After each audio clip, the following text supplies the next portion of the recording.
Let us investigate in more depth how we can estimate the intrinsic rise and fall delay of the smallest and therefore the smallest logic gate in the standard cell, that is a unit size inverter.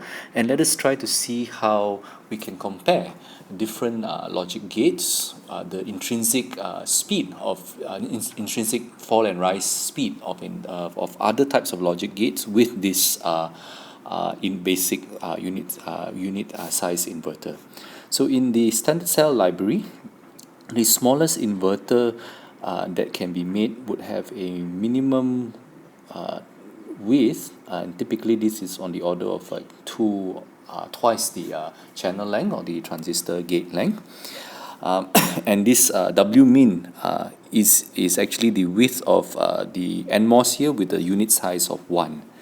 What we try to do when we are sizing the unit size inverter is we want to make the rise time and the fall time to be equal. So both the NMOS equivalent resistance drives the fall time, and the equivalent resistance is actually driving the capacitance at the output Y, and that is the diffusion or parasitic capacitance of the wells to the substrate of your MOSFET transistor. So the total capacitance that is driven by the NMOS, the unit size NMOS in the inverter, is actually 2 parts diffusion capacitance from the PMOS plus 1 part diffusion capacitance on the NMOS. So the NMOS transistor, when it's discharging this diffusion capacitance, it sees 3 units of diffusion capacitance, 2 units contributed from the PMOS and 1 unit contributed from the NMOS. The PMOS equivalent resistance also sees the exact same diffusion capacitance when it is charging the diffusion capacitance during the rise time. And in order to make the rise time equal to the fall time, we have to size the PMOS transistor to be twice the minimum width NMOS transistor. This is because the mobility of PMOS transistors is roughly half the mobility of NMOS transistors. That is, the mobility of free holes in MOSFETs is approximately half the mobility of free electrons. So a unit size inverter, we have now successfully sized the unit size inverter with 2 units of minimum width in the PMOS and 1 unit of minimum width on the NMOS, and this same value of R would drive 3 units of diffusion capacitance at the output. Now, how do we compare the delay of an intrinsic inverter with respect to the delay, let's say, of the intrinsic delay of a 3-input NAND gate shown here? Well, what we try to do is we want to set the effective resistance of both the NMOS portion and the PMOS portion to be equal to the effective resistance of the PMOS and NMOS portion of the inverter. And so in this case, if we are setting the drive resistance, the equivalent drive resistance of the MOSFETs to be equal, we can then just make the comparison based on the total diffusion parasitic capacitance observed at the output of the gates. So in order to set the effective resistance of the PMOS of this 3-input NAND gate, so we consider there's only at the worst case there's only one PMOS driving the output node, so we have to size it to be twice the minimum width transistor so that it has a resistance of R. And and for the NMOS path instead, we see 3 series NMOS transistors. So 3 series NMOS transistors, we must add up the resistance of each NMOS transistor, and the total sum resistance must be equals to R, which is the equivalent resistance of the unit size NMOS transistor. This means that each NMOS transistor in this 3-input NAND gate must be sized with a resistance of R over 3, which means we have to use 3 times the minimum width for each NMOS transistor there. So by sizing the 3-input NAND gate with 2 times the minimum width PMOS and 3 times the minimum width NMOS, we have made the effective resistance seen by the rising transition path as well as the falling transition path to be equal to the effective resistance of the inverter during the rising transition and falling transition path. Now let us compare the diffusion or output capacitance, the intrinsic output capacitance that is being driven by this NAND gate. We observe that at the output terminal Y, the output terminal Y connects 3 parallel PMOS and 1 NMOS. Okay, 3 parallel PMOS and 1 NMOS. So therefore there are 2 units from the diffusion capacitance from the PMOS, and there are 3 of them, plus 3 units of diffusion capacitance from the NMOS here.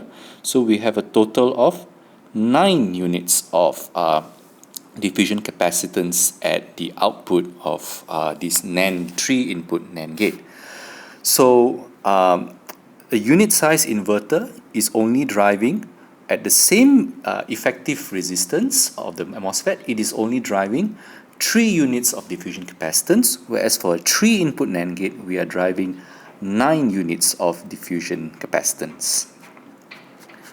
Okay, this means we can expect that the intrinsic delay of a 3-input NAND gate will actually be 3 times the intrinsic delay of the minimum size inverter. Why? Because for the same driving resistance, the 3-input NAND gate is driving 9 units of diffusion capacitance, whereas for the inverter is only driving 3 units of diffusion capacitance. In logical effort formalism, this delay represented by P can actually be expressed as the intrinsic delay can actually be expressed by a unitless multiplier called P times by the delay of the minimum size inverter. And this delay of the minimum size inverter is R times 3 units of the diffusion capacitance. Okay. Therefore, for the NAND gate, the value of P is actually 9 units of diffusion capacitance divided by 3 units of diffusion capacitance. The value of P is 3 times. This means that the intrinsic delay of the 3-input NAND gate is 3 times the delay of a unit size inverter. Therefore, when comparing the intrinsic delay of between logic gates in a particular process, we typically don't use the absolute picosecond values because this may vary between processes, but the normalized or effective delay multiple is actually P. So a P of 1 is actually very good because it means that the logic gate has the intrinsic delay equivalent to the fastest gate in the standard cell library, which is a NOT gate. But a P of greater than 1 indicates that the logic gate has a delay that is that is lower, that is higher, that is slower by a certain multiple. So if the P is actually 1.5 times, it means that this logic gate has 1.5 times the intrinsic delay of a NOT gate. So if we reference back this graph here on the left, we can then understand what the p-value indicates. The p-value is actually the intercept of the curve. So the inverter has some intrinsic unchangeable baseline delay, and that is equals to p equals 1.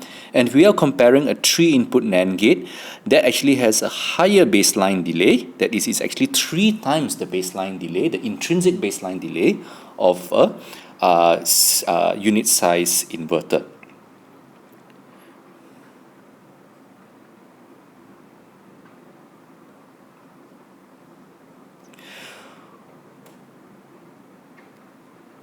So just switching the slides here, there's a slight delay.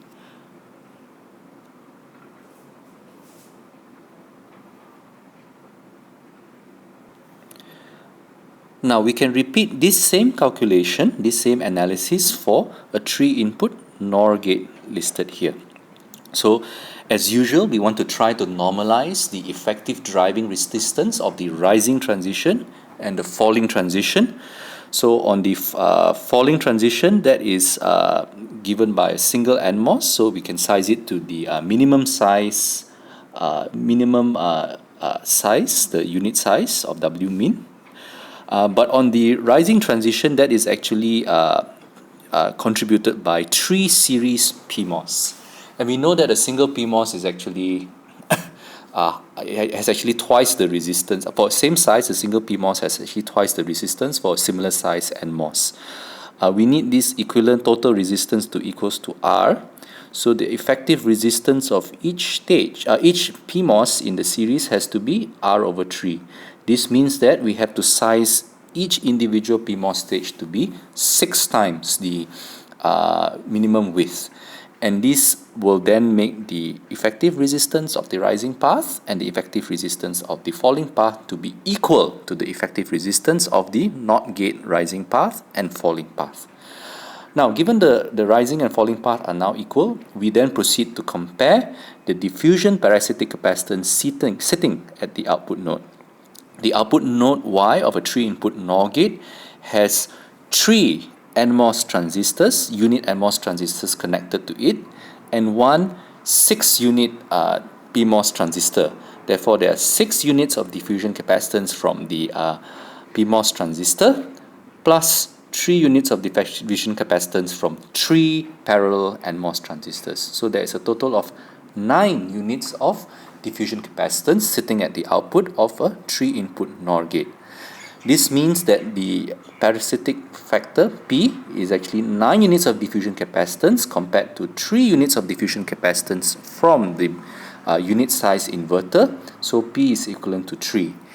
This also means that the 3-input NOR gate has 3 times the intrinsic delay of as compared to a unit size inverter.